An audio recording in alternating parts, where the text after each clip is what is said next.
Well, good afternoon. I'm Tambra Wilkerson, Executive Director, Head Coach, and Co-founder of Fighting to Win Incorporated, doing business as Day One Fitness here in the greater Augusta area. On the phone with me, I have one of our fantastic coaches, Suzanne Denmark, who comes to us with a background as an occupational therapist. We want to start off this afternoon by thanking the Georgia Center for Nonprofits, as well as Giving Tuesday, for this great opportunity to be featured on this Facebook Live event as part of Giving Tuesday Now. Fighting to Win was founded in 2015 as a fitness and wellness facility dedicated to serving people with chronic disease and disability. By providing a specific, intensive, and rigorous regimen and plan of exercise, Day One Fitness is not your ordinary gym. We join alongside our fighters as they fight back against Parkinson's disease, Alzheimer's disease, and multiple sclerosis, and as they fight their way through stroke recovery. But rather than me tell you all about our organization, I've invited some of our fighters to share their stories, and in so doing, take you on a journey, part of this journey of their life with Day One Fitness. I'd like to thank them for joining me today and introduce them to you all. Now, at the gym, every boxer has a fighter name, or every fighter has a boxer name. Some of them are self-selected, but in other cases, they're appointed out of love and affection. So joining me today, I have Lynn, also known as Misfit. I have John, who's the mechanic. I have Jim and Linda Dollar, also lovingly referred to as Poppy and Twinkle Toes. And then I have Elam, who's known as El Leprechauno around the gym, and his lovely wife, Carla Royer. Thank you guys so much for joining me. I'd first like to go ahead and get started by asking some of you guys to share maybe a little bit about the day you were diagnosed and the impact that Parkinson's has had on you and your life in general. I can do that for you. I can tell you about the day I was diagnosed. I was diagnosed 11 years ago. I sat in the neurologist's office, sure that nothing would be found. I'd been healthy all my life. When she said Parkinson's disease, I was shocked into tears. My great aunt Rose had Parkinson's, and over time I watched her disappear, if you call it that. Her voice got quieter, and then it was just too hard for her to speak. She got, her face lost expression, the wheelchair, then she had to be fed and bathed and dressed by her daughter, and it was just really sad to see such a vibrant woman lose her abilities. Everything I read was depressing, so I stopped reading. John, could you tell us a little bit about your story and how that's impacted you with work?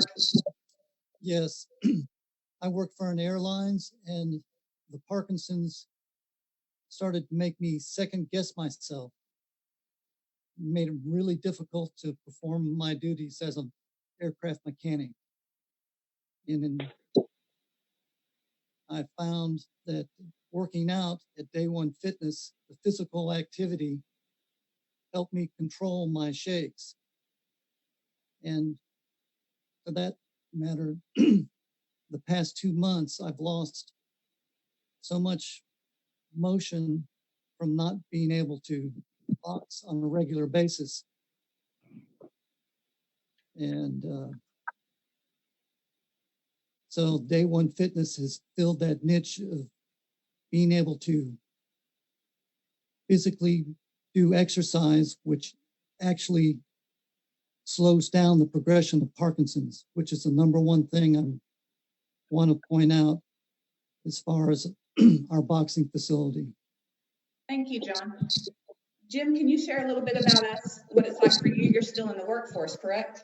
That's right. For me, diagnosis on day one came to me as a chemical engineer, a manager in my company that I work for, a husband, a dad, a grandfather, and I took that information in and handled it like I do most things, and I got this. We'll figure out how to make this work, and we'll work it out.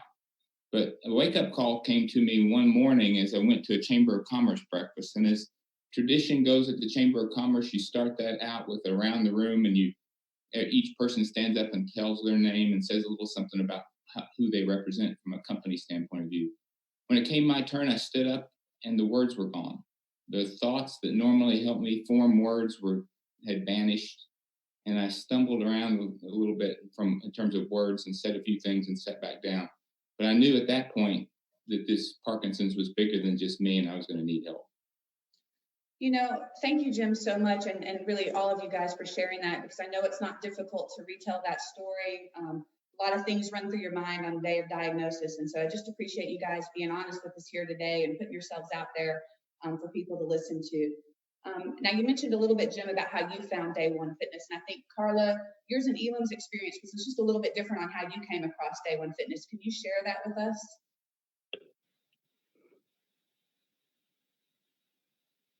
Hold on just a second, Carla. We can't hear you. You hear me now? I can. Please go again. Okay. Elam's had Parkinson's for 16 years. And about 4 years ago, he started to have a drug reaction. And we were going to a neurologist here in Aiken who was not schooled in movement disorders. And he was no help to us. So I sought out a Parkinson's group, CSRA Parkinson's group in Augusta. That's where I met you, Tambra, and Elam thought that it would be very interesting if he were to take boxing. He loved it. He's been a boxer for 4 years now. He became a coach 3 years ago, and it's very unusual for Parkinson's patients to become coaches. It really takes a lot of stamina and memory. And memory is something that is lost with Parkinson's. But if you exercise, it seems to help. I know it strengthens his body, but it also strengthens his cognitive and repetitive motion. And his cognitive reasoning has also gotten better. In fact, the doctors have said they've never seen someone reverse. And he is definitely doing that. He loves to box. He loves to teach. And I think it's made his life and my life a whole lot easier. Thank you, Carla. Carla, thank you. I appreciate you telling that story. I know one thing that I've heard, and Tambra has too, from people is that they are very surprised that their doctors actually recommend them joining a boxing class. Oftentimes, people may not have ever worked out a day in their lives. Jim, I was wondering if you can relate to that. I can because I will mention the Dr. Morgan in the movement disorder in Augusta. It's an excellent place to go. He recommended that we do find some sort of exercise. I met Tambra the first evening we went to the CSRA Parkinson's group. And I might add, it's not just for Parkinson's, it's Alzheimer's, it's stroke victims, it's multiple sclerosis, it's any movement disorder.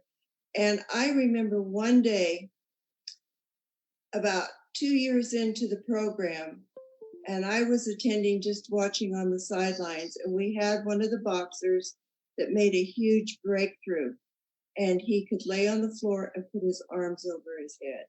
And I mean, for him, that was a huge breakthrough.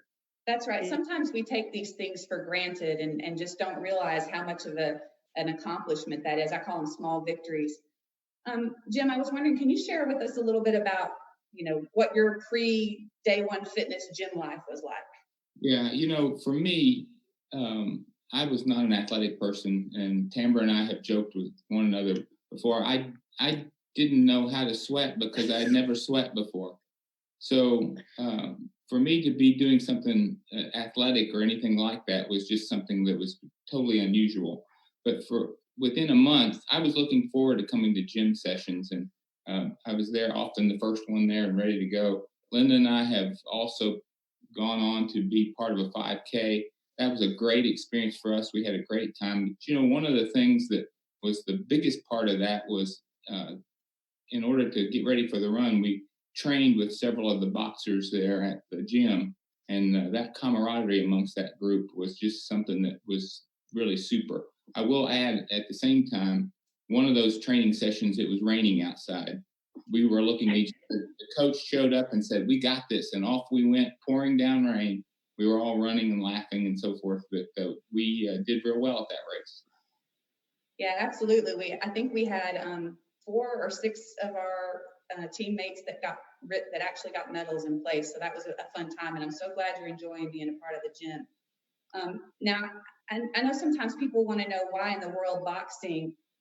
What I want to make sure I make a quick point about is that all of our programming is based on research. 10 years ago, we didn't have research that talked about the benefits of exercise and slowing down the progression of some of these diseases. But that's just not true today. Maybe in some cases, people were even told not to exercise. So we're so thankful that more and more research continues to be done. And that's why Day One Fitness has really positioned itself to be there for not just Parkinson's, not just Alzheimer's, but we were just on the verge of launching a program for stroke recovery and for multiple sclerosis as well, due to a grant that we had received earlier this year. Unfortunately, because of COVID-19, those programs have been suspended. And in addition, we've had to suspend our Alzheimer's programs, which were another form of outreach. We would actually modify our programs and go out into the community to provide those services. So not just our gym is impacted, but a lot of our other programming as well.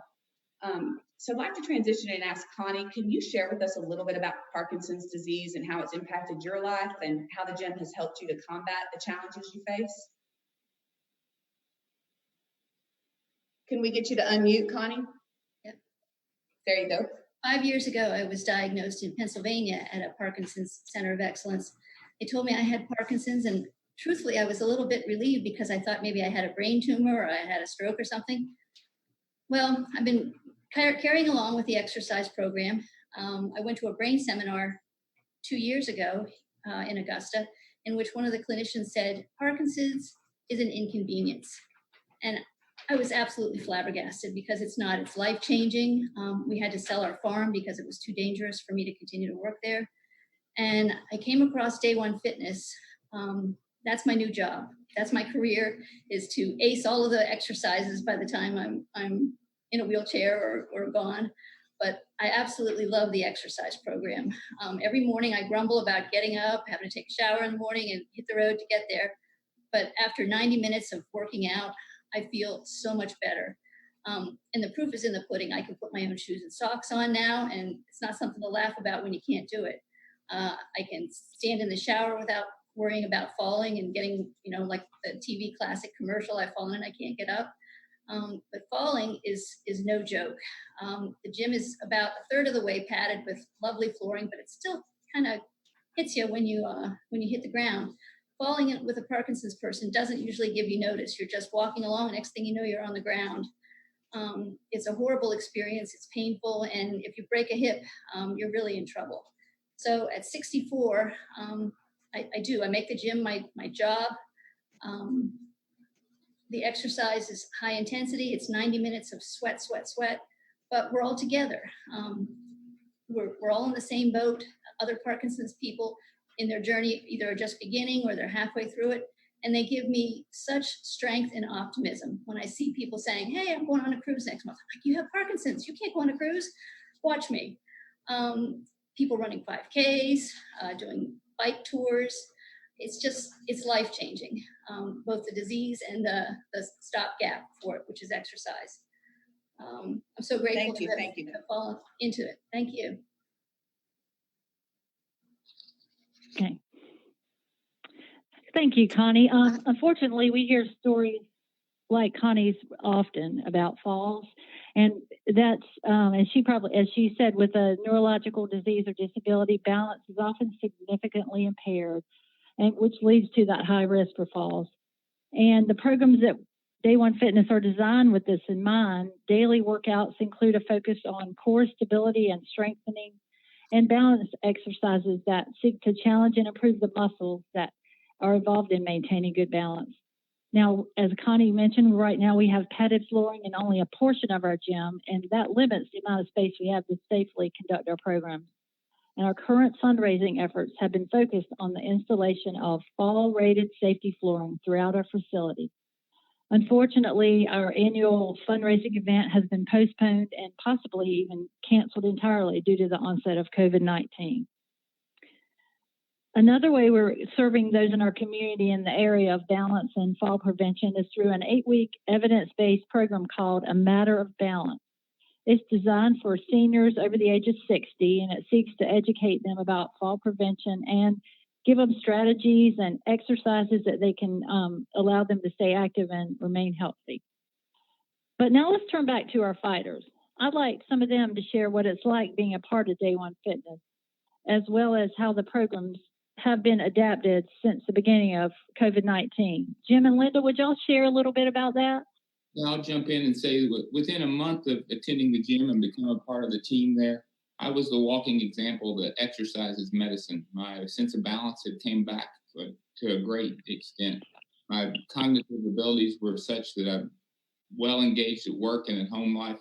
I have 4 grandchildren. I can keep them all at the same time, just me. And so if that doesn't speak to cognitive, I'm not sure what would. And for me, I'm Jim's corner man. When he came home and said he was going to do this, he asked if I would be his corner man. And every boxer can bring someone to participate. It can be a sibling, it can be an adult child, a friend, but most of the time it's a spouse if they have a corner man. And I get to participate in the workouts, and it's been just a lot of fun for me. I encourage Jim, motivate him, participate with him. Maybe a little bit too much encouraging sometimes, but anyway, it's been a great thing for both of us to be doing. With the COVID-19, we've had to adapt. We did some outdoor workouts when we could do that, still social distancing, and YouTube videos. But what we have now are daily, Monday through Friday, 9 a.m. Zoom workouts. They're like 30 minutes. It's amazing how much they can work us in 30 minutes, but it keeps us accountable, keeps us active, but it can't replace being in the gym, and we can't wait to get back there. Well, that's right, Linda. It's very much this format, right? Because we're using Zoom for this Facebook event. So, we have a lot of challenges with this platform. It's just not the same. I think Coach Suzanne has noticed a couple of different drawbacks to using this kind of format. Yeah, definitely. I mean, like you said, it's better than nothing, I guess, and we're thankful for it. But one of the blessings of being able to coach where everybody is and when they're at different levels is you can help them adapt and give them tips on how to adapt to make the exercise harder or easier. And of course, with Zoom, that's really quite difficult. And you're also able to keep them safe as well as you can. And you're not quite sure about their space when you're on Zoom, of course. And honestly, the technology challenges can be difficult for some folks. So it's not something that we want to keep doing for long. We're hoping that we'll get back to the gym very soon. Elam, why don't you talk to us a little bit about you've done. Let me just go ahead and wrap us up, you guys. I want to make sure I'd love to make one point. We do say thank you to the Georgia Center for Nonprofits and Giving Tuesday again for this opportunity. So many of our programs have been put on hold. Our annual fundraising event has been postponed or possibly even canceled. Your donations today will help us to recover from that and possibly put in a fall-rated floor before all our fighters return. You heard them talk about the regression they've seen. So making sure our facility is as safe as possible for their return is our #1 goal right now. Thank you all so much for joining us today and for this opportunity.